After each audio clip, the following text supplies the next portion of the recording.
Voilà, pendant des années, je me suis occupé de l'Église tout en ayant un travail à côté avec un poste à responsabilité. Et en 2016, alors que j'ai eu une proposition d'emploi sur Nancy, intéressante, j'avais la conviction que voilà, je devais laisser mon travail pour me consacrer à mon appel, à ma vocation, et ce qui m'a d'ailleurs donné un peu plus de temps aussi pour préparer des conférences. Et je sais que plusieurs ont été interpellés par ce choix que j'ai fait. Certains ne l'ont d'ailleurs pas compris, et je me souviens d'une personne qui m'a dit mais tu vas t'ennuyer en étant juste pasteur, entre guillemets. Ou d'autres qui m'ont posé la question en voyant que je faisais des conférences sur les grands sujets, les grandes questions de la vie, m'ont posé cette question, c'est quoi ton moteur? On a tous dans nos vies des moteurs. Pour certains, c'est la position sociale, pour certains, c'est la reconnaissance ou l'argent, l'envie d'apprendre, de laisser une trace. Et peut-être cette question, elle est intéressante aussi pour nous, de réfléchir ensemble ce matin et de se dire, c'est quoi ton moteur? Qu'est-ce qui fait que le matin, on a envie de se lever, on a envie de persévérer, surtout quand c'est difficile? Qu'est-ce qui guide nos choix? Qu'est-ce qui guide nos décisions, nos attitudes? Alors j'ai répondu que pour ma part, c'est l'envie de partager avec d'autres ce que moi-même j'avais compris et qui a transformé ma vie, qui m'a donné une espérance extraordinaire. Alors quand j'ai quitté mon travail, la suite a montré que les choses ne se sont pas passées comme je le pensais. Et au lieu d'avoir un temps de progression dans l'Église, comme l'on aurait voulu, c'est l'inverse qui s'est produit, qui m'a conduit d'ailleurs à rechercher encore davantage le secours et le conseil du Seigneur. Et à ce moment-là, dans ce temps de questionnement et de réflexion, j'ai reçu des convictions fortes, des convictions qui ont été confirmées d'ailleurs par plusieurs sources différentes. Et quand j'en ai parlé avec un pasteur qui aujourd'hui est décédé, qui s'appelait Chris Short, il m'a dit, Raphaël, tu devrais écrire ça parce que le jour où tu traverseras des moments compliqués, ça t'encouragera. Et je crois qu'il est bon pour chacun d'entre nous de nous rappeler ce que le Seigneur a pu mettre dans notre cœur, dans notre vie, ce qu'il a fait en nous. On a chanté tout à l'heure un conte, les bienfaits de Dieu.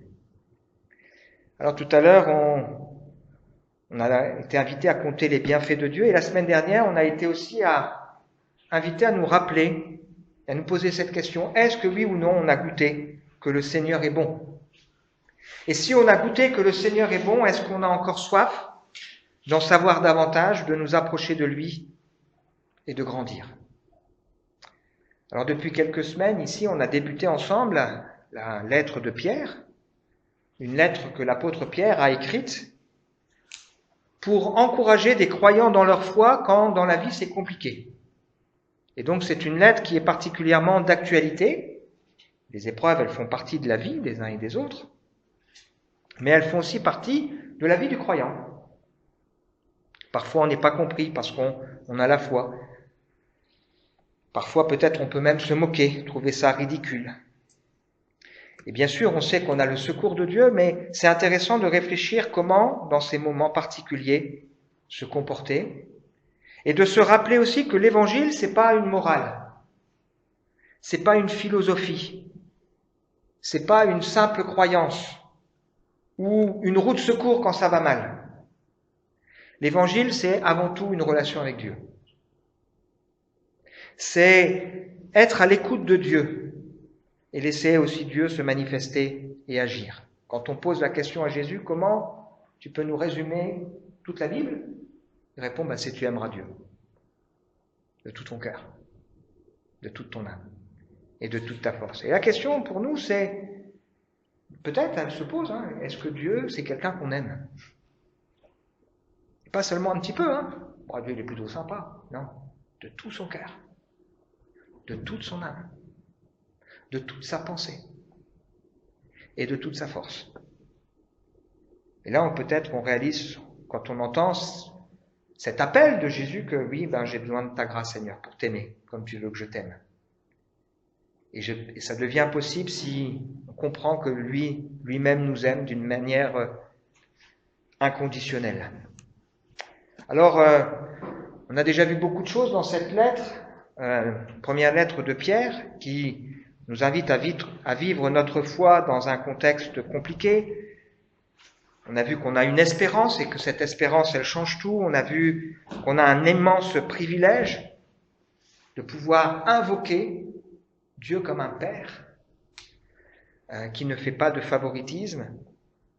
Et puis on a vu aussi ensemble la semaine dernière qu'on sait, on a cette assurance qu'on a affaire à celui qui est le grand horloger. C'est-à-dire qui tient le temps du monde, de ma vie, dans ses mains, et qui met les choses au bon endroit, au bon moment, comme un grand architecte. Même si peut-être il peut y avoir des défis. Alors, la dernière fois, on a lu ça qui va nous servir à comprendre aujourd'hui des choses autour de ce moteur. Dieu nous a libérés, rachetés, pour que vous célébriez bien haut les œuvres merveilleuses de celui qui vous a appelé à passer des ténèbres à son admirable lumière. L'appel du croyant, c'est ça. Nous sommes appelés à célébrer bien haut les œuvres merveilleuses de Dieu. Parce que Dieu fait des œuvres merveilleuses. Et puis on a lu aussi ensemble la semaine dernière, vous qui autrefois n'étiez pas son peuple, vous êtes maintenant le peuple de Dieu, vous n'étiez pas au bénéfice de la grâce de Dieu, mais vous êtes maintenant l'objet de sa grâce. Vous vous rendez compte, ces deux versets? On est destiné à célébrer bien haut les merveilles de Dieu, et si on est croyant, si vraiment on a donné notre vie, remis notre vie entre ses mains, on peut se dire pas seulement que Dieu est celui qui fait grâce, mais nous sommes l'objet de sa grâce. Alors comment vivre ma foi dans un contexte difficile? Quels sont les moteurs ou le moteur qui doit me tenir? Alors il y a déjà des réponses ici sans doute. Ça nous parle évidemment de nos motivations, mais on va regarder un petit peu ensemble ce que Pierre, de manière très pratique, nous invite à faire et à vivre dans notre vie de tous les jours. Quand c'est compliqué avec les autorités, ça peut arriver, hein. Quand c'est compliqué au travail, quand c'est compliqué dans la famille, quand c'est compliqué aussi peut-être parfois dans l'église, comment nous comporter, c'est ce qu'on va lire et découvrir ensemble. Donc 1 Pierre au chapitre 2, versets 11 à 12. Mes chers amis ou mes bien-aimés, vous êtes dans ce monde comme des résidents temporaires, des hôtes de passage. C'est pourquoi je vous le demande, ne cédez pas au désir de l'homme livré à lui-même. Ils font la guerre à l'âme. Ayez une bonne conduite au milieu des païens, c'est-à-dire des gens qui ne connaissent pas Dieu. Ainsi, dans les domaines même où ils vous calomnient en vous accusant de faire le mal, ils verront vos bonnes actions et loueront Dieu le jour où il interviendra dans leur vie. Alors, dans ce texte, il y a déjà un rappel de notre situation. Nous sommes des bien-aimés de Dieu. Ça, je pense, c'est important. Il y a tant de gens autour de nous qui souffrent parce qu'ils se posent la question de se savoir s'ils sont aimés. Tant de gens qui doutent d'avoir été aimés vraiment par leurs parents et qui pensent que pour être aimé, il faut prouver et faire des choses. Je me souviens d'un homme qui était parti de tout en bas dans la société, qui avait beaucoup progressé et qui était quelqu'un qui avait encore un appétit féroce, c'était même dangereux d'être avec lui parce que c'était un bulldozer. Et il disait que son père était décédé et il aurait voulu que son père voie sa réussite. Parce qu'il avait sans doute manqué de la reconnaissance. Quand avec mon épouse on a eu Théophile, on a choisi de lui donner le nom Théophile, le prénom Théophile, aimé de Dieu. Parce que c'est important pour Théophile qu'on a adopté, qu'il sache dans son identité qu'il est aimé de Dieu. Et Théophile, ça veut dire aussi qu'il aime Dieu, et on espère que Théophile va s'attacher au Seigneur. Et donc, dans la Bible, on découvre que souvent, quand une personne rencontre Dieu ou vit une expérience forte, c'est arrivé plusieurs fois dans la Bible, Dieu change le prénom pour que cette personne, elle n'oublie pas ce qui s'est passé. Parfois même, Il y a une forme d'humour de la part du Seigneur parce que c'est parfois simplement une espérance. Par exemple, Abraham, avant de s'appeler Abraham, il s'appelait Abraham, père élevé. Et Dieu lui dit, avant même qu'il ait donné naissance à un fils, tu vas t'appeler Abraham, père d'une multitude. Donc imaginez là la forme d'humour qu'il y a derrière, avec cet homme qui n'a pas eu d'enfant avec son épouse, et qui dit à tout le monde, maintenant je m'appelle père d'une multitude. Et Dieu va exaucer cette prière. Nous sommes aimés de Dieu.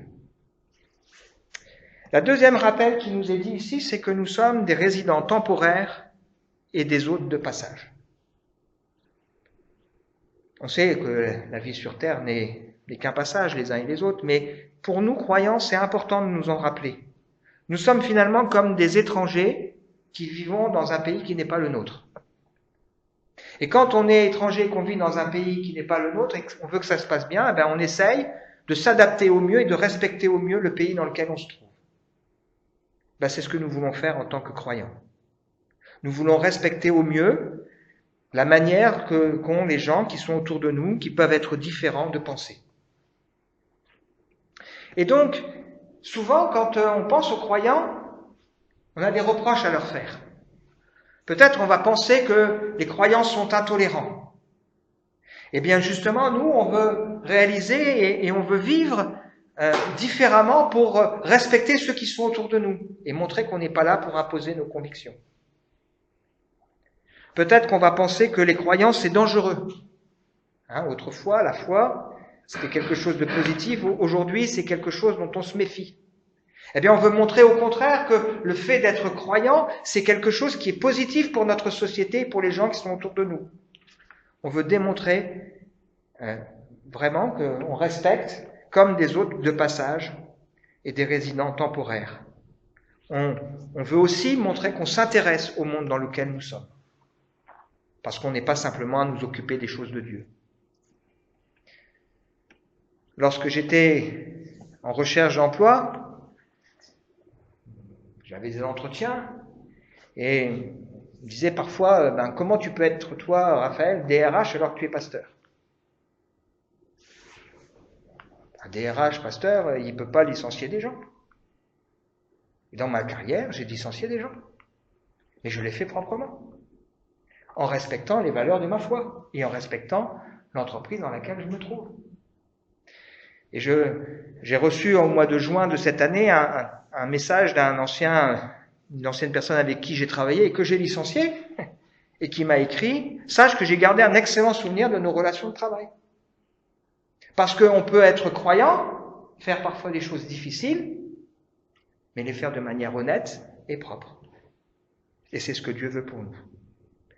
Donc nous sommes les uns et les autres appelés à vivre notre foi dans un monde qui est hostile. Et donc souvent les deux premières réactions auxquelles on pense, c'est de se dire, bon, si je vis ma foi dans un monde qui ne veut pas entendre parler de la foi, eh bien, qu'est-ce que je fais? Je vais garder ma foi pour le cercle privé. Et je vais essayer de me fondre dans la masse. Mais ça, c'est pas ce que Dieu veut. L'autre alternative auquel on pense le plus souvent, c'est on va s'opposer vertement à tout ce qui nous dérange. C'est pas non plus ce que Dieu veut. Ce que Dieu veut, c'est qu'on sache qu'on est des résidents temporaires, des hôtes de passage, qu'on fasse attention à la manière dont on vit notre foi pour interpeller positivement les gens qui sont autour de nous. Alors, ce que nous dit ce texte, c'est que la première chose qu'il faut faire, c'est prendre soin de notre âme.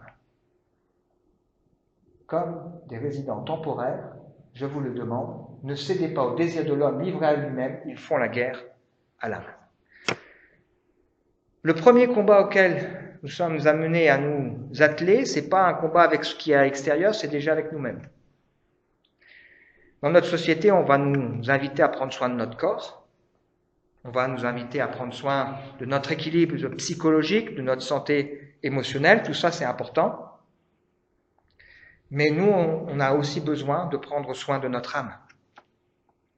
Pourquoi? Parce qu'il y a parfois dans l'homme, ou la femme, des désirs qui font la guerre à notre âme. Et qui vont finalement nous conduire à toutes sortes de choses qui vont nous rendre malheureux et qui vont abîmer notre vie. Ce que la Bible appellera aussi la convoitise. Cette soif qu'il y a qui n'est jamais satisfaite, qui est comme rechercher à remplir une baignoire qui n'est pas fermée. Et si on n'y veille pas, eh bien on peut être animé par cette soif qui abîme notre cœur et notre âme. Avoir faim et soif de choses qui finalement ne nous satisferont jamais. Et donc l'apôtre Pierre, il dit aux chrétiens qui sont là, qui doivent vivre leur foi dans un contexte compliqué, il dit déjà, faites attention aux désirs de votre âme, à ces désirs qui peuvent faire la guerre à votre âme. Imaginez que vous alliez dans un magasin de bonbons et de jeux électroniques avec un enfant en bas âge. Eh bien, ça va être compliqué. Il y aura des pleurs, des cris, des larmes. Je veux ça, je veux ça, je veux ça. Et puis si vous lui achetez des bonbons, il veut encore d'autres bonbons, puis après il voudra d'autres jeux, etc. Ben, quelque part, dans notre société, des fois, on est un peu comme ça. On est au milieu de tellement de sollicitations de toutes choses. Pourtant, on sait que les bonbons, c'est pas bon pour la santé. Que les jeux, c'est source d'addiction. Mais on est comme les enfants, des fois. La convoitise, c'est le moteur de la publicité, de beaucoup de choses autour de nous, mais des faux enseignements, des influenceurs, des moqueurs. C'est une tromperie. C'est ce qui peut conduire parfois à une forme d'esclavage. C'est un maître exigeant. C'est quelque chose qui ne satisfait pas pleinement. Et c'est quelque chose qui parfois peut étouffer le message de l'Évangile. Quand Jésus raconte que la parole, elle est comme une semence qui est jetée, il dit qu'il y a des gens, là, cette semence, elle produit rien à cause des désirs de leur cœur qui sont tellement nombreux qu'ils étouffent cette parole. Mais nous voulons faire attention parce que nous avons compris qu'il y a une guerre qui se passe déjà dans notre cœur. Et la première manière de veiller à bien nous comporter, c'est faire attention à où nous trouvons notre satisfaction. Jésus rencontre une femme, il lui dit « Donne-moi à boire ». Et puis ensuite, il en profite pour dire à cette femme que lui peut lui donner ce qui va pleinement étancher la soif qu'elle a dans sa vie. Où est-ce que nous cherchons à assouvir notre soif et nos besoins? On est là pour célébrer bien haut les merveilles du Seigneur et on est l'objet de sa grâce. Alors après l'intérieur, il y a aussi l'extérieur. Ce texte nous dit que, au milieu des gens qui ne croient pas, dans le domaine même où peut-être on peut être calomnié, c'est-à-dire accusé injustement de faire le mal, ces personnes voient nos bonnes œuvres et louent Dieu le jour où il les visitera. Notre espérance de croyance, c'est ça. On sait qu'on est parfois entouré de gens qui ne comprennent pas notre manière de vivre notre foi. Mais on veut la vivre de la bonne manière avec l'espoir qu'un jour, Dieu touchera le cœur de ceux qui sont autour de nous. Et pour ça, on veut faire en sorte que là où même on pourrait nous accuser de choses qui sont fausses, eh bien, on veut montrer une bonne attitude, une bonne conduite, pour montrer à ces gens, non, c'est faux. C'est pas comme ça qu'on vit notre foi. À l'époque, ici, les croyants, ils étaient aussi accusés. Par exemple, à un moment donné, ils ont aidé une femme qui disait l'avenir. Ils l'ont délivrée de ce faux don. Et ses patrons étaient en colère parce qu'ils ont fait disparaître l'espoir de leur gain. Donc on leur reprochait d'empêcher de faire de l'argent. Ou on empêchait parfois on leur reprochait d'avoir bouleversé le monde ou de vouloir mettre fin à l'esclavage. Et on leur reprochait tout ça. Et donc c'était pas forcément facile. Or, quand on regarde dans la parole de Dieu, on voit que le Seigneur nous demande de respecter. Et il nous demande même de prier pour notre ville, pour son bonheur, de prier pour l'entreprise dans laquelle on travaille. La qualité de vie au travail, notre engagement, ce sont des choses qui sont importantes. Avec cette motivation, nous croyons que Dieu cherche les hommes et les femmes pour un jour se révéler à eux. Et nous avons l'espoir que ceux qui nous entourent, Dieu un jour les visitera, les touchera. Ce qui interpellera les gens qui nous côtoient, c'est de voir que quand on nous fait du mal, on est prêt à rendre le bien. Et qu'on est prêt à bénir et non à maudire ceux qui disent du mal de nous. On est prêt à prier aussi pour ceux qui nous font du mal. Bien sûr, c'est pas facile. Et bien sûr, c'est un défi. Mais on a l'espoir qu'un jour, Dieu se manifestera dans la vie de ceux qui nous entourent. Alors, d'une manière très pratique, on va juste lire ce texte. Ce premier exemple. Ce texte nous dit la suite. Pour l'amour du Seigneur, soumettez-vous à vos semblables, qui sont des créatures de Dieu, au roi qui détient le pouvoir suprême comme à ses gouverneurs chargés de punir les malfaiteurs et d'approuver les gens honnêtes. Car voici ce que Dieu veut. C'est qu'en pratiquant le bien, vous réduisiez au silence toutes les calomnies portées contre vous par les insensés et les ignorants. Vous agirez ainsi en homme libre, sans faire pour autant de votre liberté un voile, pour couvrir une mauvaise conduite, car vous êtes des serviteurs de Dieu. Témoignez à tout homme le respect auquel il a droit, aimez vos frères en la foi, révérez Dieu et respectez le roi. Après avoir donné ces grands principes, vous êtes des résidents et des voyageurs temporaires sur la terre, par votre bonne conduite interpellée, il y a des applications pratiques. Et la première, c'est la seule qu'on verra ce matin, c'est comment se comporter vis-à-vis des autorités. Ici, c'était qui? L'empereur, c'était Néron. Le pire empereur que le monde ait connu. Et là, l'apôtre Pierre, il va dire des choses qui piquent un peu, qui dérangent un peu. Ce qu'il va dire, il va parler de soumission. Comme après, il va parler des ouvriers qui doivent se soumettre à leur patron. Ça pique. Comme après, il va parler des relations dans la famille. Ça pique. Comme après, il va parler des relations dans l'église. Ça pique. Le moteur ici, c'est quoi? Pour l'amour du Seigneur. Pour l'amour du Seigneur. Tout ce que vous faites, c'est ce qu'on a lu tout à l'heure, faites-le de bon cœur, comme pour le Seigneur. Mais alors, quand on n'est pas d'accord?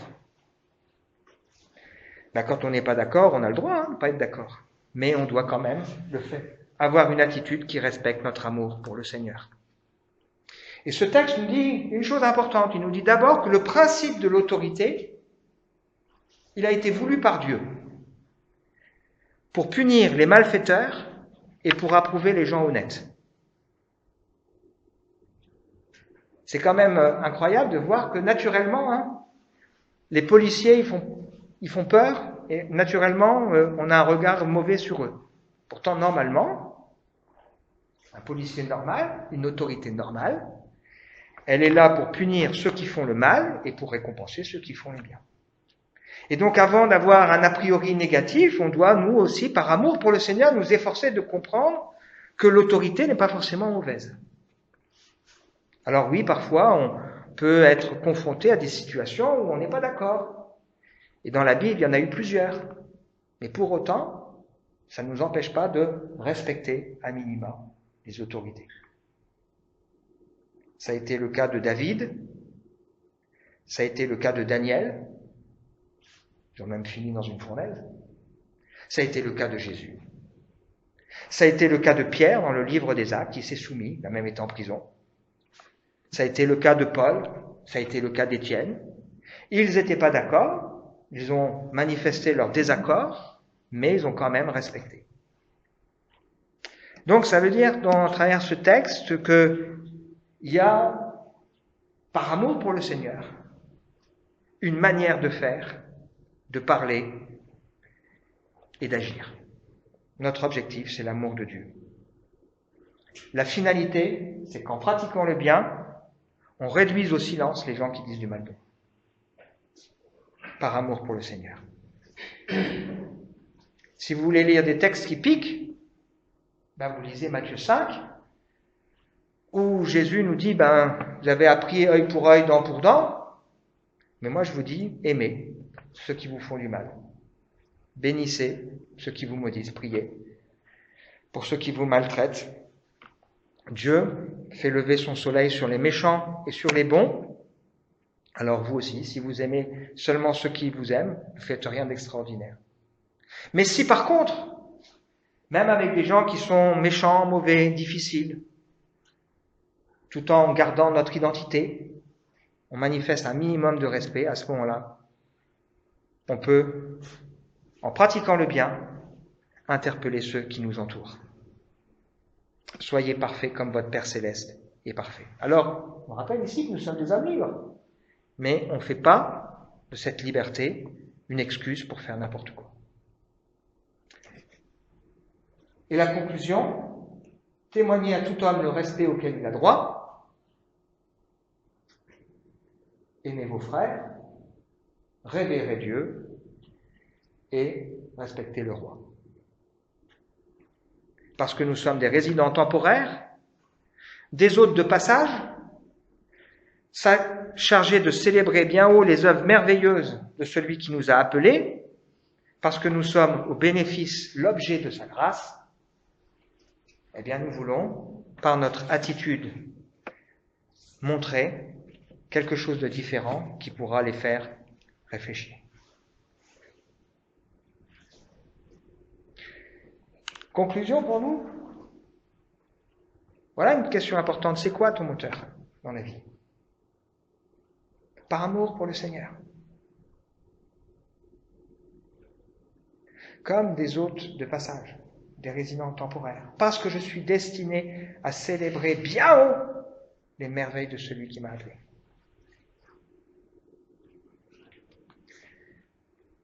Nous voulons nous souvenir que le Seigneur est bon. La Bible nous dit, si tu as goûté que le Seigneur est bon, approche-toi de lui. On a lu la semaine dernière.